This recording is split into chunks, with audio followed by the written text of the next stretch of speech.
મહારાષ્ટ્ર વિધાનસભા ચૂંટણી માટે મતદાન દળો તેમના મતદાન કેન્દ્રો માટે રવાના થઈ રહ્યા છે.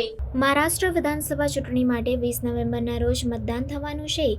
મતદાનના એક દિવસ પહેલા મતદાન દળો તેમના મતદાન કેન્દ્રો માટે રવાના થઈ રહ્યા છે. મહારાષ્ટ્રની 288 વિધાનસભા બેઠકો માટે આ ચૂંટણીમાં મહાયુતિ અને મહાવિકાસ આઘાડી વચ્ચે કાંટેની ટક્કર છે.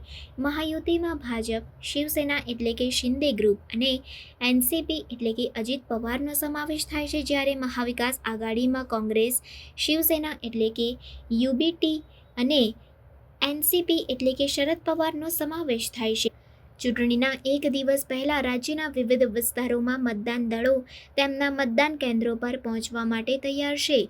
આ દળોમાં સરકારી કર્મચારીઓ, શિક્ષકો અને અન્ય વરિષ્ઠ અધિકારીઓનો સમાવેશ થાય છે, જે મતદાન પ્રક્રિયાને સુચારુ રીતે પાર પાડવા માટે જવાબદાર છે. મુખ્ય ચૂંટણી અધિકારીના જણાવ્યા અનુસાર મતદાન દળો માટે તમામ જરૂરી વ્યવસ્થાઓ કરવામાં આવી છે અને તેઓને તેમના મતદાન કેન્દ્રો પર સમયસર પહોંચવા માટે જરૂરી માર્ગદર્શન આપવામાં આવ્યું છે. આ ચૂંટણીમાં 9.63 કરોડથી વધુ નોંધાયેલા મતદારો છે, જેમાં 2019ની તુલનામાં વધ્યા છે.